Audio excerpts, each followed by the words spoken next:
नमस्कार। बड़ी बहस में आप सभी का बहुत बहुत स्वागत है। प्रधानमंत्री नरेंद्र मोदी अपने संसदीय क्षेत्र वाराणसी में आज से 2 दिवसीय दौरे पर है। पीएम मोदी की ये दौरा कई मायनों में खास माना जा रहा है।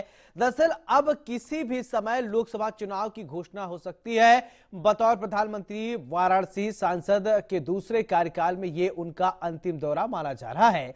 माना जा रहा है कि मार्च 2024 के पहले या दूसरे सप्ताह में चुनाव आचार संहिता लागू हो सकता है। लिहाजा इससे पहले पीएम मोदी करीब 14,000 करोड़ रुपए की 23 परियोजनाओं का लोकार्पण और 13 परियोजनाओं का शिलान्यास करेंगे। साथ ही प्रधानमंत्री नरेंद्र मोदी 2 जनसभाओं को भी संबोधित करेंगे। क्योंकि अयोध्या में रामलला की मूर्ति की प्राण प्रतिष्ठा के बाद ये पीएम मोदी का पहला वाराणसी आगमन है, तो उनके स्वागत की थीम भी राममय होने वाली है। इतना ही नहीं, पीएम मोदी अपने जनसभा में न केवल पूर्वांचल बल्कि प्रदेश के कोने कोने से आए 1 लाख किसानों को संबोधित कर पीएम मोदी पूर्वांचल की 26 सीटों को साधने की कोशिश करेंगे। इतना ही नहीं, काशी में तमिल, कन्नड़, तेलुगु, बांग्ला, गुजराती समेत कई प्रांतों के भाषाई विद्वानों से मुलाकात कर लोकसभा चुनाव के लिए एक बड़ा संदेश देंगे। पीएम मोदी के इस महत्वपूर्ण दौरे पर हम चर्चा करेंगे। हमारे साथ एक खास पैनल भी जुड़ेगा। उससे पहले देखिए इंडिया न्यूज संवाददाता की रिपोर्ट। साल 2024 में होने वाले लोकसभा चुनाव को लेकर जहां सभी पार्टियों की अपनी तैयारी है, वहीं इंडिया के सहयोगी दलों के साथ जहां मिशन 80 यानी यूपी के सभी सीटों को जीतने की बीजेपी की तैयारी है, वहीं आपको बता दें कि विपक्ष का जो इंडिया गठबंधन है वो भी अब कांग्रेस समाजवादी पार्टी के साथ में, विपक्ष के सहयोगियों के साथ में अब चुनावी मैदान में जाने को पूरी तरीके से तैयार है। वो चर्चा ये भी है कि मार्च के पहले या दूसरे सप्ताह में चुनाव आचार संहिता है वो लग सकती है। वही माना जा रहा है कि जो प्रधानमंत्री नरेंद्र मोदी का बतौर वाराणसी के सांसद और प्रधानमंत्री होते हुए वाराणसी का अंतिम दौरा होगा, और कहा भी जा रहा है कि इस दौरे के दौरान जहां करोड़ों की सौगात प्रधानमंत्री नरेंद्र मोदी देंगे, वहीं यह भी कहा जा रहा है कि पूर्वांचल की 26 सीटों को इस दौरान साधने की भी कोशिश की जाएगी। असद के साथ रवि कुमार, इंडिया लखनऊ। होते हुए हम देख रहे हैं निखिल। ये निश्चित तौर पर आज की जब हम तो प्रधानमंत्री नरेंद्र मोदी का ये वाराणसी दौरा, काशी को करोड़ों की सौगात, काशी में मोदी, विकास की बात होगी। अब ऐसे में इस यात्रा को लेकर तैयारियां जोरों पर है। उत्तर प्रदेश में अयोध्या में राम मंदिर बनने के बाद पहली बार जब प्रधानमंत्री नरेंद्र मोदी अपने संसदीय क्षेत्र वाराणसी पहुंच रहे हैं, तो इस बार का थीम राममय रखा गया। दरअसल वैसे तो वाराणसी की अगर बात करें तो भगवान शिव की नगरी वाराणसी, जहां पर कहा जाता है कि भगवान शिव के त्रिशूल पर वाराणसी बसी हुई है। यह एक धार्मिक मान्यताओं के अनुसार ये कहा जाता है। बहरहाल अब लोकसभा चुनाव बेहद ही नजदीक है। कभी भी आचार संहिता लागू हो सकता है, और आदर्श आचार संहिता लागू होने के बाद न कोई घोषणाएं होती हैं और न लोक लुभावने बात किए जाते हैं। अब ऐसे में प्रधानमंत्री नरेंद्र मोदी का ये दौरा कितना खास होने वाला है, और पूर्वांचल को साधने की जो ये मुहिम है, कोशिश है, पीएम मोदी की इस यात्रा से कितना कारगर साबित होगा, लोग कितना कनेक्ट होते हैं। क्योंकि जब भी वाराणसी दौरे पर रहते हैं प्रधानमंत्री नरेंद्र मोदी, कुछ न कुछ खास रहता है, और इस बार भी वाराणसी को करोड़ों रुपए की सौगात देंगे। अब सवाल ये, कुछ लोगों से अगर ये जानने की कोशिश की जाए, उनका अलग अलग परसेप्शन हो सकता है कि वैसे भी पीएम मोदी नरेंद्र मोदी ने अपने प्रथम कार्यकाल में 2014 में से पहले जब वो वहां चुनाव प्रचार करने जाते थे, तो वो उनको, आप लोगों को याद होगा, वो कहते थे कि काशी को क्योटो बना देंगे। यानी काशी की कितनी बदली, इस पर भी हम चर्चा करेंगे, इसको जानेंगे। और ये करोड़ों रुपए की जो है जो सौगात देंगे, कितना लोगों को इसको अब तक फायदा हुआ। यानी संसदीय क्षेत्र वाराणसी है प्रधानमंत्री नरेंद्र मोदी की, तो ये दूसरा कार्यकाल भी अब पूरा हो जाएगा। आदर्श आचार संहिता लागू होने के बाद जो है चुनाव का जब नजदीक होंगे, और इसके बाद काशी की जनता क्या सोचती है, यह भी अपने आप में एक अहम बात है। बड़ी बात यह भी है कि उत्तर प्रदेश की सियासत में वाराणसी सबसे ज्यादा अब लाइमलाइट में तब आई जब प्रधानमंत्री नरेंद्र मोदी का ये संसदीय क्षेत्र, कई बड़े दिग्गज वहां पर हाथ आजमाए, लेकिन 2 बार से लगातार वाराणसी में प्रधानमंत्री नरेंद्र मोदी ने जीत दर्ज की है, प्रचंड बहुमत से जीत दर्ज की है। आपको याद होगा जब प्रधानमंत्री नरेंद्र मोदी ने शुरुआत में ही जब वहां पर नामांकन दाखिल किया, एक रैली में वो गए तो उन्होंने कहा था मां गंगा ने बुलाया है, और मां गंगा के लिए अपने प्रथम कार्यकाल और द्वितीय कार्यकाल के लिए पीएम मोदी ने कितनी योजनाओं को धरातल पर उतारा, कितनी बदली काशी, इन तमाम पहलुओं पर हम आज चर्चा करेंगे। हम जानेंगे कि आखिरकार उत्तर प्रदेश का ये धार्मिक नगरी, उत्तर प्रदेश के पूर्वांचल की धड़कन कहे जाने वाला ये शहर काशी वाराणसी, कोई बहुत लोग पहले बनारस कहते थे, फिर काशी वाराणसी अपने ये इन नामों से जानी जाती है, लेकिन कुल मिलाजुला कर कितनी बदली वाराणसी और इस यात्रा से कितना लाभ होने वाला है, इन तमाम विषयों पर चर्चा आज हम करेंगे अपने एक खास पैनल के साथ।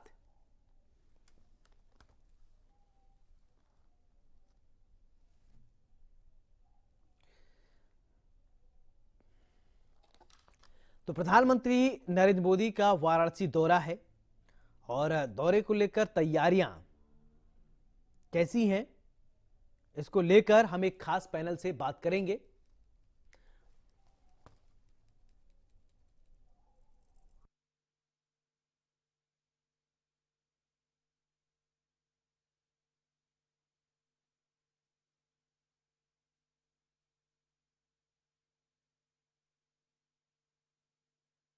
वाराणसी दौरा, प्रधानमंत्री नरेंद्र मोदी का ये वाराणसी दौरा है, काशी में मोदी का ये दौरा, और हमारे साथ एक खास पैनल जुड़ रहा है। सबसे पहले परिचय करवाते हैं, फिर इसके बाद चर्चा की शुरुआत। दीपक बघेल, प्रवक्ता बीजेपी, बहुत बहुत स्वागत है। जितेंद्र वर्मा, प्रवक्ता समाजवादी पार्टी, बहुत बहुत स्वागत है। तमजीद अहमद, प्रवक्ता कांग्रेस, आपका भी बहुत बहुत स्वागत है। रजा रिजवी, वरिष्ठ पत्रकार है हमारे साथ। रजा जी बहुत बहुत स्वागत है। चर्चा की शुरुआत रजा रिजवी जी मैं आपसे ही करना चाहता हूं कि प्रधानमंत्री नरेंद्र मोदी का ये वाराणसी दौरा कैसे आप देखते हैं, और कुछ दिन बाद आदर्श आचार संहिता लग जाएगा, तो आपने देखा कि इन 2 कार्यकाल लगभग जब पूर्ण होंगे कितनी काशी बदल गई। रजा जी, इसको आपने कैसे समझाएं? जी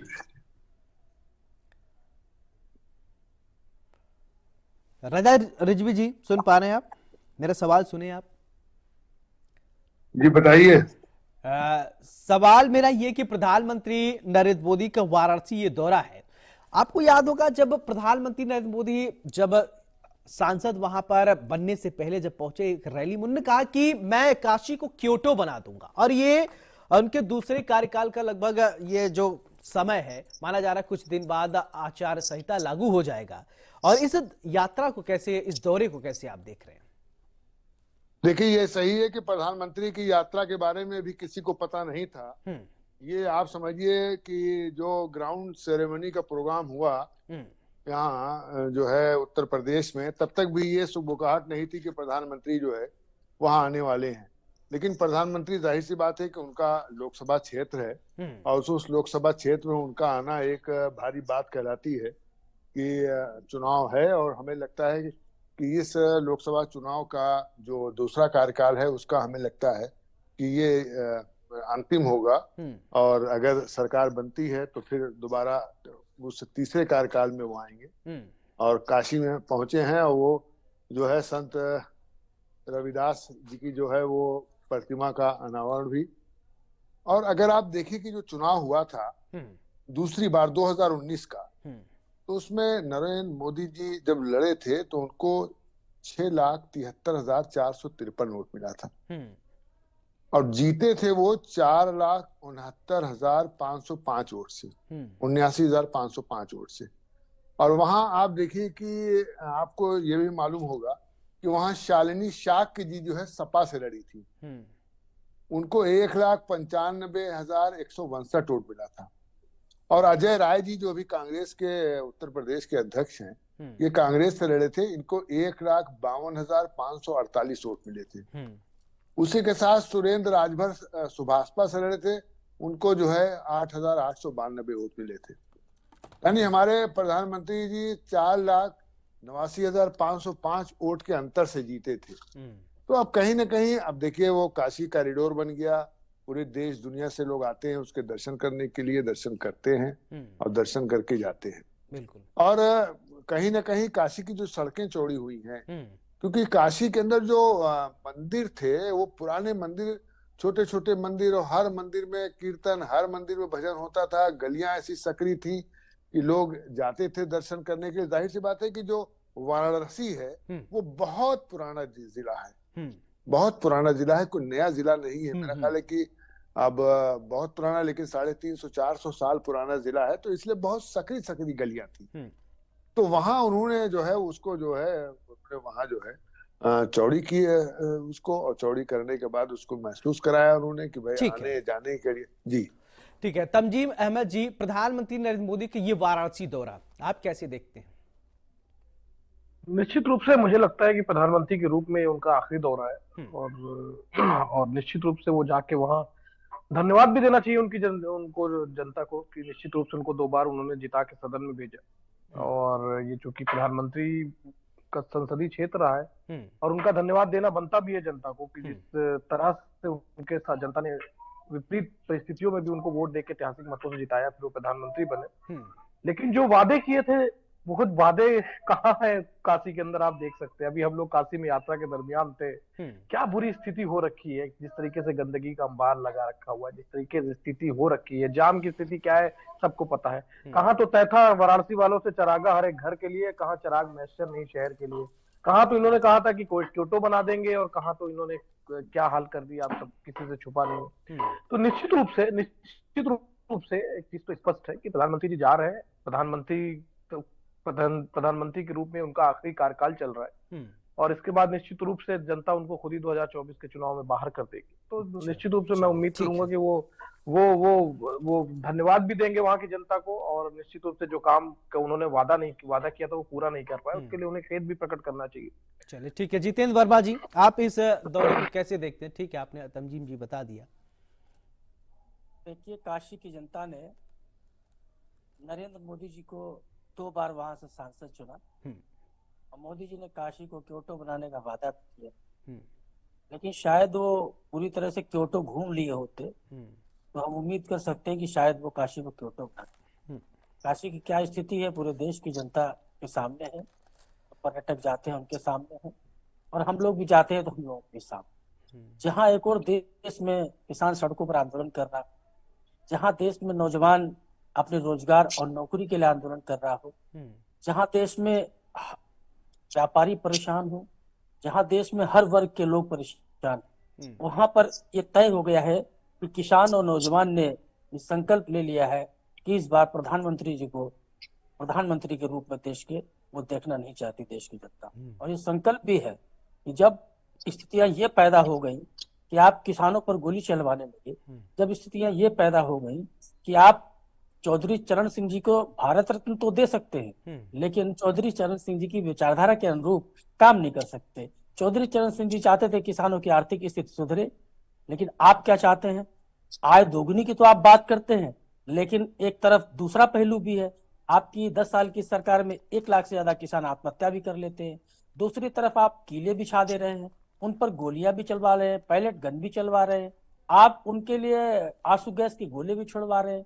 किसानों की बातचीत के लिए 5-5, 6-6 दौर की आप बात करते हैं। अरे आप सरकार में बैठे हैं सर, क्यों ये 5-5, 6-6 दौर की बातचीत कर रहे हैं? एक दौर की बात करिए। ये कोई पॉलिटिकल पार्टी तो है नहीं जो सीटें तय होनी है, कौन कितनी लड़ेगा। देश के किसान है सर, हमारे अन्नदाता है, उन्हीं के दिए हुए अन्न से हमारा पेट पलता है, हमारी देश की जनता पलती है। ये सरकार कहाँ से अन्न ले आएगी अगर हमारे किसान अन्न नहीं पैदा करेंगे, हमारे किसान खुशहाल नहीं होंगे, हमारे देश की खेती करने वाले लोग खुशहाल नहीं होंगे।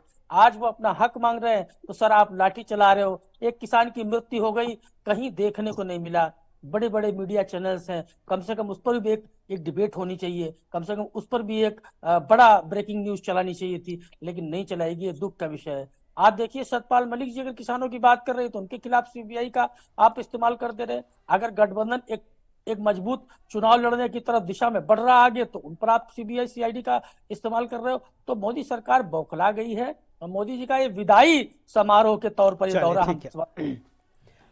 ठीक है। दीपक बघेल जी, मैंने अंतिम में इसलिए आपको मौका दिया क्योंकि आप पहले सबको सुन लीजिए, फिर इसके बाद जवाब दीजिए। अभी आपने जितेंद्र जी को सुना और हमारे वरिष्ठ पत्रकार को सुना और कांग्रेस के प्रवक्ता को सुना। अब बताइए कि प्रधानमंत्री नरेंद्र मोदी के आप इस दौरे को कैसे देख रहे हैं? कई सारे आरोप भी लगे हैं, उसका भी आपको जवाब देना चाहिए। कुछ लोग कह रहे हैं ये विदाई समारोह है और कुछ लोग कहा कि क्योटो बनाने के लिए कहा, लेकिन एक बार क्योटो घूम लिए होते तो ज्यादा अच्छा लगता। काशी कितनी बदली, आप थोड़ा समझाएं।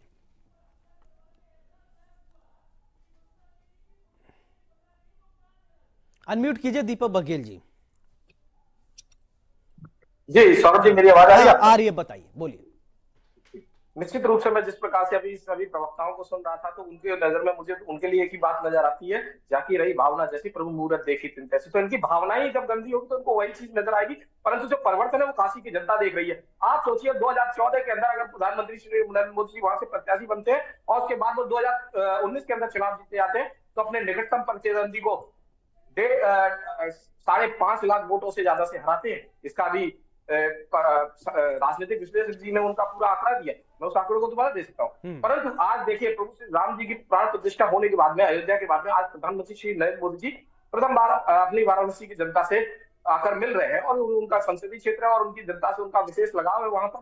और देखिए जो परिवर्तन उनके प्रधानमंत्री कार्यकाल के अंदर रहते हुए वो किसी से छुपे नहीं है। आज काशी विश्वनाथ कॉरिडोर की बात करी जाए तो जिस काशी के अंदर कभी 2 करोड़ सैलानी घूमने आया करते थे या आध्यात्मिक पर्यटन का जो केंद्र, आज वो वाराणसी बन चुका है। आज उसी वाराणसी के अंदर, उसी काशी के अंदर लगभग 13 करोड़ से ज्यादा लोग आते हैं। वहां पर किस प्रकार का एक आर्थिक तंत्र वहां पर तैयार हुआ, यह किसी से छुपा नहीं है। चाहे वो रिक्शा वाला हो, चाहे वो टोटो वाला हो, चाहे वो होटल वाला हो, चाहे वो रेस्तरा वाला हो, चाहे वो कार एजेंसी वाला हो, उन सब के यहाँ पर एक रोजगार की एक नई वहां पर मुहिम और एक नया इकोनॉमिक सर्कल वहां पर बना है। उसके बाद में आज भी जब प्रधानमंत्री श्री नरेंद्र मोदी जी वाराणसी आएंगे उसके बाद में कल वो 14,000 करोड़ ऐसी परियोजना है जिनका लोकार्पण और शिलान्यास करेंगे, जिनमें से 10,000 करोड़ की परियोजनाओं का तो केवल वो लोकार्पण करेंगे। तो हमारी तरफ एक तरफ ये नहीं कहा जाता कि केवल हम यहाँ पर अपना शिला गाड़ जाएंगे और अगली सरकार काम करेगी। हम जिस काम को लेते हैं हम उसको पूरा करने का भी काम करते हैं।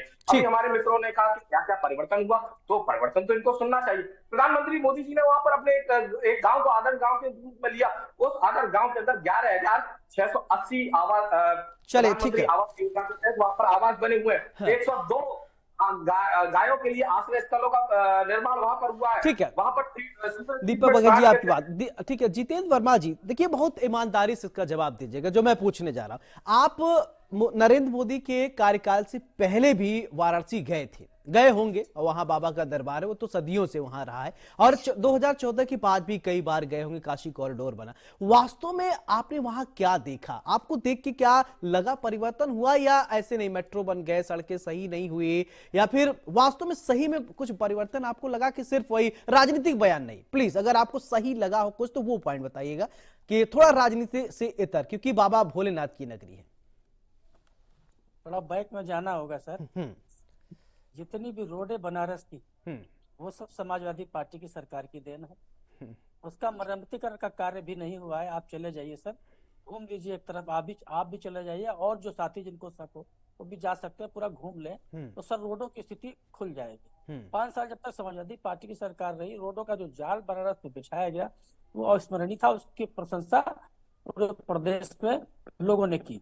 आज जो भी योजना चली होगी सरकार की, समाजवादी पार्टी सरकार की सर, चाहे एम्बुलेंस रही हो, चाहे आपका लैपटॉप रहा हो, चाहे कन्या विद्याधन रहा हो, चाहे कोई सरकारी योजना रही हो, 100 नंबर से लगा के ये सब देखिए पूरे प्रदेश में किया गया। तो बनारस से भी कोई भेदभाव नहीं किया गया। तो समाजवादी पार्टी की सरकार के देन है। बाकी अगर वहां से अखिलेश यादव जी माननीय राष्ट्रीय अध्यक्ष प्रधानमंत्री देश के होते तो निश्चित तौर पर जिस संसदीय क्षेत्र से प्रधानमंत्री हो उस क्षेत्र में तो क्योटो बन जाना चाहिए सर। हमने क्योटो वैसे वीडियोस में देखा है, वो यूट्यूबर घुमा देते हैं ना सर। हम लोग ना भी जाए घूमने तो यूट्यूबर तो अमेरिका भी घुमा देते हैं, तो यूट्यूबरों ने घुमाया है क्योटो। सर क्योटो वाकई में क्या खूबसूरत जगह है सर। क्योटो का तो एक 0.% नहीं, हाँ ये पौराणिक जिला है, भगवान काशी विश्वनाथ की धरती है। विकास जिस स्तर पे होना चाहिए था, प्रधानमंत्री को जो शोभा देना चाहिए कि जो कद होता है प्रधानमंत्री का देश, उसमें सर ऊंट के मुंह में जीरे जैसी स्थिति है। ठीक है, आपने अपनी बात रखी, अच्छी बात है। समाजवादी पार्टी ने वहां विकास किया। चलिए, कांग्रेस ने भी कुछ अपने कार्यकाल में काशी के लिए कुछ किया था, उसको थोड़ा समझा दीजिए तमजीम जी कि ठीक है। समाजवादी पार्टी प्रवक्ता ने बताया कि ठीक है मेरी सरकार थी, हमने ये किया। अखिलेश जी ने पुलिसिंग व्यवस्था अच्छा की, आप लोगों ने भी कुछ किया था?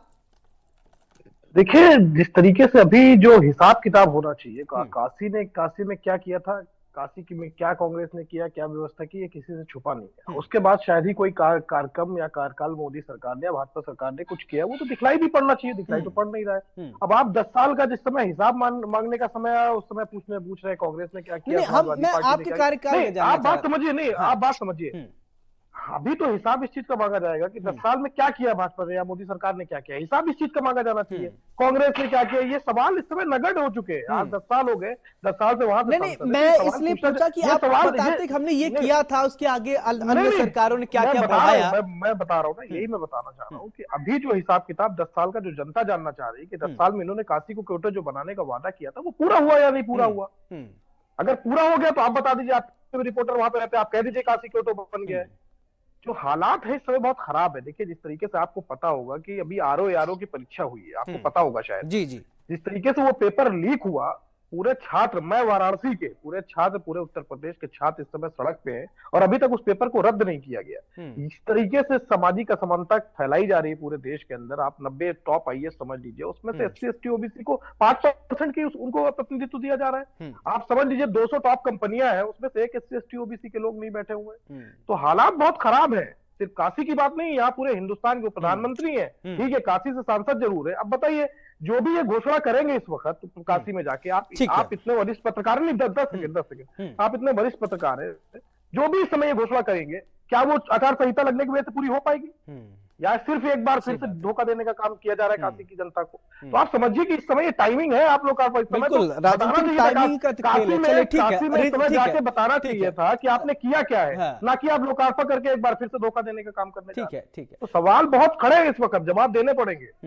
रजा रिजवी जी, देखिए वरिष्ठ पत्रकार आप हैं, हम किसी के पक्ष नहीं लेते ना, हम समाजवादी पार्टी अपनी बात कहेगी भाई, जो उन्होंने काम किया है, कांग्रेस जो किया है वो कांग्रेस कह रही है, लेकिन आपने देखा न सत्ता पक्ष न विपक्ष, आपको क्या लगा? आपने वाराणसी को क्या महसूस किया? क्या वास्तव में चेंजेस हुए हैं, या जितेंद्र जी जो कह रहे हैं वही वैसे ही है, या फिर अहमद साहब जो कह रहे हैं वैसे है? नहीं, देखिए ऐसा है, ऐसी बात नहीं है। वहाँ जरूर बदलाव हुआ है, और जिस तेजी से बदलाव हुआ है उस तेजी से और सरकारों ने उस तरीके से बदलाव नहीं किया। अगर आप जाके वहां देखिएगा तो या तो वहां की सरकारें उस वक्त की थी वो डरती थी कि साहब छोटी छोटी संकरी गलियां हैं, वहां से अगर हम ये मंदिरों को हटाएंगे, रास्ता बड़ा करेंगे, तो हो सकता है हमसे ज्यादा नाराज हो जाएं लोग, हो सकता है कि हमारे विरोध में चले जाएं, इसलिए हिम्मत नहीं कर पा रहे थे। लेकिन प्रधानमंत्री ने इसमें हिम्मत की और हिम्मत करके उस सड़कें चौड़ी की और अच्छा बना है। अच्छा, मतलब आप जाएंगे तो आपको लगता है कि हाँ, कहीं हम अच्छी जगह आ गए हैं, ये अच्छा शहर है। अब आप देखिए कि आज प्रधानमंत्री वहाँ 22 मतलब 1 महीना अभी हुआ है रामलला की प्राण प्रतिष्ठा जो अयोध्या में हुआ है, उसके ठीक 1 महीने बाद, जैसे 22 जनवरी को हुआ था, आज 22 फरवरी है, आज वो सूरत से चल देंगे रात में। आप समझिए, देर रात आएंगे वाराणसी और बरेका में रात्रि विश्राम करेंगे। 18 घंटा खाली उनको रहना है अपने लोकसभा में। और एक समझदारी क्या कर रहे हैं कि संत रविदास शिरोमणि की प्रतिमा का अनावरण करेंगे। यानी ये भी एक तरीके से, भाई प्रधानमंत्री जाहिर सी बात है भारतीय जनता पार्टी के हैं, राजनीतिक व्यक्ति हैं। राजनीतिक व्यक्ति 24 घंटा अपने वोटों का गुणा भाग करता है कि हमारा मत जो है वो किस तरीके से ज्यादा बढ़ता जाए। अब संत शिरोमणि रविदास की प्रतिमा का अनावरण कहीं ना कहीं जो है, और वहां उनके दर पे जाके शीश नवाएंगे, संगत में लंगर भी चखेंगे, तो कहीं ना कहीं जाहिर सी बात है कि अगर जो धर्म के उसके मानने वाले हैं, जो उनके मतवाली के लोग हैं, तो उनमें कहीं ना कहीं उनकी जो है वो पॉजिटिव होता है। सोरगवर्धन में जनसभा को संबोधित करेंगे। ठीक है जी, चले अब माफी के साथ, हमारे पास कम वक्त है। बहुत बहुत शुक्रिया आप सभी का। दीपक जी बहुत बहुत शुक्रिया, जितेंद्र जी बहुत बहुत शुक्रिया, तमजीम अहमद जी बहुत बहुत शुक्रिया, रजा रिजवी साहब बहुत बहुत शुक्रिया। तो प्रधानमंत्री नरेंद्र मोदी का ये वाराणसी दौरा है, और इस दौरे को लेकर कई लोग इससे सियासत से जोड़कर देख रहे हैं, लेकिन कई सारे लोकार्पण और शिलान्यास भी होंगे। अब सवाल यह कि काशी की जनता, पूर्वांचल की जनता ये बखूबी समझती है कि 2014 से पहले काशी की दशा और दिशा कैसी थी, कितनी बदली, और वास्तव में राजनीति के जो जानकार हैं वो भी समझते हैं कि वास्तव में भगवान भोले की नगरी कितनी बदल गई है। आप क्या महसूस कर रहे हैं? काशी में जाकर एक बार देखिएगा जरूर। बड़ी बहस में मेरे साथ फिलहाल इतना ही। नमस्कार।